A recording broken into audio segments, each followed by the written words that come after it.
ভোর ৫টার আগে ঘুম থেকে উঠে আমার সাজানো গোছানো সংসারের কাজ সেরে চললাম ঠাকুর পূজা দিতে। নমস্কার, শুভ সকাল। সবাইকে জানাই আমার পরিবারে অনেক অনেক স্বাগত। আশা করছি হয়তো সবাই ভালো আছো, আর আমিও তোমাদের ভালোবাসায় অনেক অনেক ভালো আছি।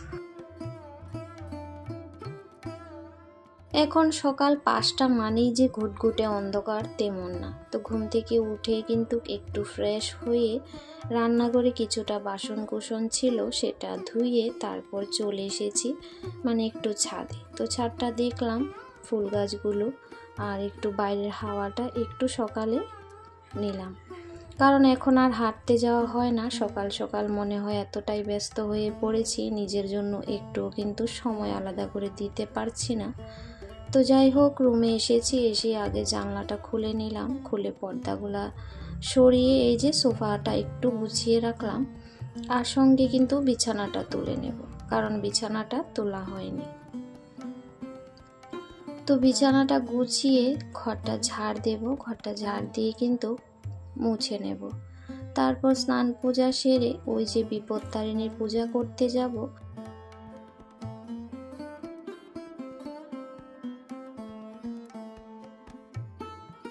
তো শুক্রবারে তো সংযম রয়েছি, তো শনিবারে পূজাটা হবে। তো আমাদের এখানে এখন কেউই পূজা করছে না, আর যে পাড়া থেকে আমরা বিপন্নাসিনী পূজার জন্য মাগন নিয়েছি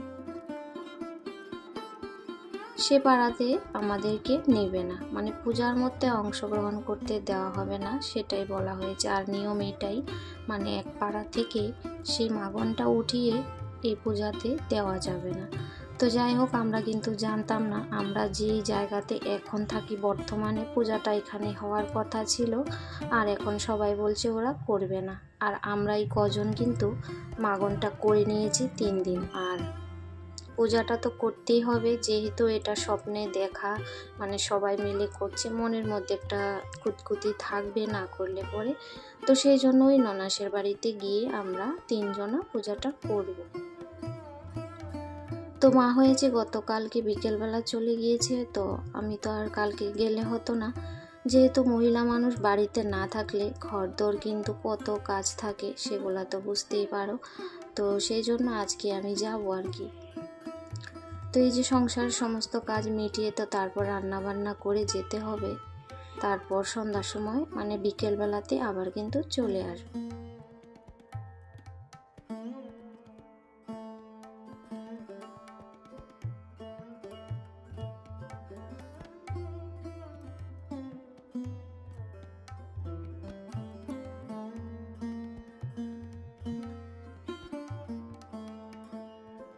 তো ঘেমে কিন্তু একদম জল হয়ে গেছি, ঘর দুয়ার ঝাড় দিয়ে নিচ তলাটা ঝাড় দিয়েছি বাইরে, আর ছাদের উপরে প্রচুর আবর্জনা ছিল, একটা বেডশিটের টুকরোর মধ্যে ভরে তারপর 2-3 বারে ফেলে আসছি, এতটাই ওজন ছিল। আর 6-7 বার হয়ে গেছে সিঁড়ি ওঠা নামা, সেই জন্য প্রচুর গরম লাগছে।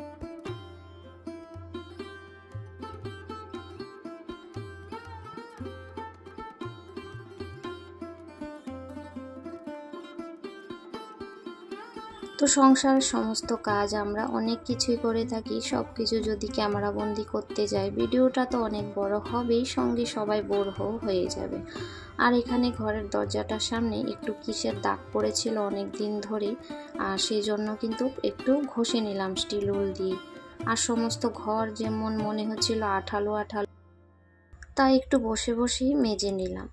তো মেজে ঘষে নেওয়ার পর এখন মনে হচ্ছিল যে অনেকটাই পরিষ্কার হয়েছে আর কি। তো তারপর আর কি সমস্ত কিছু পরিষ্কার করে এই যে স্নান ধান করে চলে এসেছি ঠাকুর ঘরে। তো ফুল তুলে নিয়ে আসছি, জল সমস্ত কিছুই নিয়ে আসছি। তো এখন কিন্তু পূজাটা দিয়ে দেব। তো পূজা দিয়ে রান্নাও তো করতে হবে কিছু একটা হলেও, তো বেশি কিছু রান্নায় যাব না, সিম্পলের মধ্যে রান্না করব, যেহেতু এক জায়গায় যাব তো একটু তাড়াতাড়ি করে যেতে হবে, আর গাড়িরও সমস্যা হতে পারে, সেই জন্য আর কি।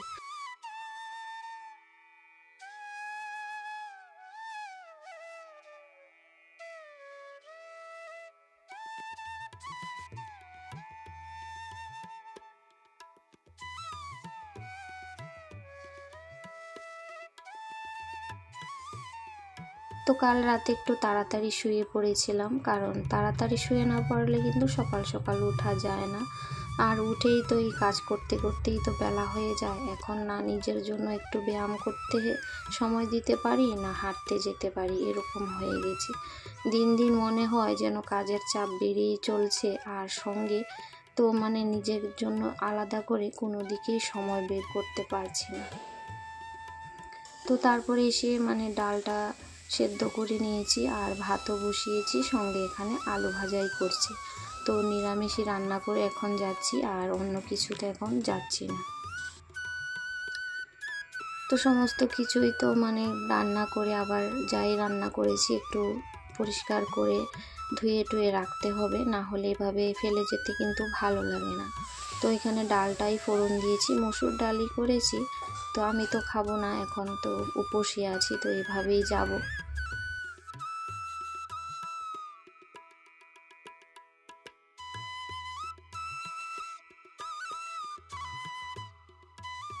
তো ওইদিকে আবার মা ফোন করছিল, বলল যে চলে আসো তাড়াতাড়ি, ঠাকুর নিয়ে আসছে আর কি।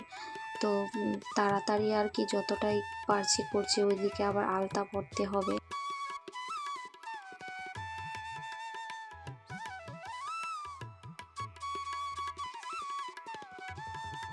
তো একবারে ঘর থেকে এসব তৈরি হয়ে গেলে পরেই ভালো।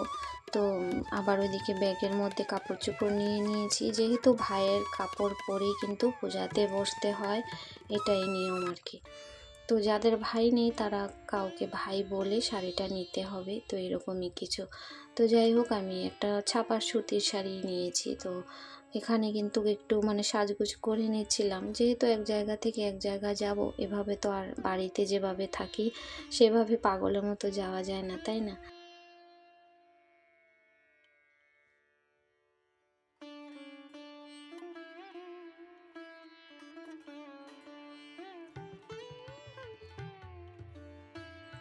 তারপর ওইদিকে ছোট্ট ছেলেটাও যাবে, ও টিউশনে গিয়েছে। আসলে ওর আজকে না আসতে দেরি হচ্ছিল, তো সেই জন্য ওর জন্য মানে আস্তে ধীরে করছিলাম।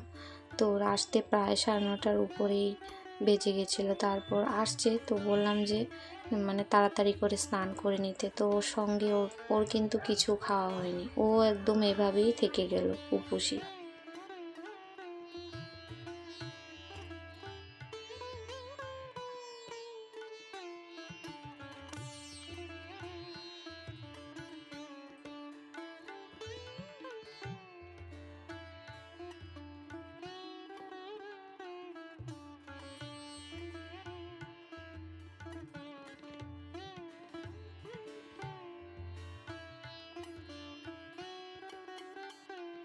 কোথাও যাওয়ার সময় বা আগে এতটা তাড়াহুড়া থাকে, ঠিকঠাক মতো ভিডিওটাও গুছিয়ে করতে পারি না। সব সময় এরকম হয় আমার সাথে, মানে হয়তো সাজুগুজু করতে গিয়েও এটা ওটা ভুলে যাই। ওই দিন বিয়ের মধ্যে গিয়েছি, নেল পলিশ পরতেই ভুলে গেছি। তো আজকে ভাবলাম, তো কালকে রাতে পরিষ্কার করে রেখেছিলাম নখগুলা, মানে আজকে লাগাবো আর কি। তো লাগিয়ে নিয়েছি, আর ঘেমে দেখো এতটাই গরম, আর কি বলবো, যা পরিমাণে রৌদ্র উঠেছে। তো তৈরি হয়ে কিন্তু চলে গিয়েছিলাম। তারপর দিদির বাড়িতে গিয়ে স্নান করেছি, আবার গাটা ধুয়ে নিয়েছি, যেহেতু গাড়ি করে গিয়েছি, পুজোর একটা ব্যাপার আছে। তো মানে গাটা ধুয়ে কাপড়টা চেঞ্জ করে ওই ভাইয়ের দেওয়া শাড়িটা পরে নিলাম। আর এখানে সব মা বোনেরাই কিন্তু শাড়ি পরে নিয়েছে ভাইয়ের দেওয়া, আর পুরোহিত মশাই তো চলে এসেছে। আর সবাই মিলে কিন্তু কাকে ঘট ভরে নিয়ে আসছে, মানে ওই নদী থেকে, পাশে নদী আছে, নদী থেকে জল ভরে নিয়ে আসছে। তো ওইটার মধ্যে আর আসতে পারিনি, মানে তার আগে এসেছি, দিদির বাড়িতে বসেছিলাম, তো জানতাম না যে ঘট ভরতে যাবে আর কি। তো যাই হোক, এখানে মাকে কিন্তু বরণ করে নেওয়া হচ্ছে।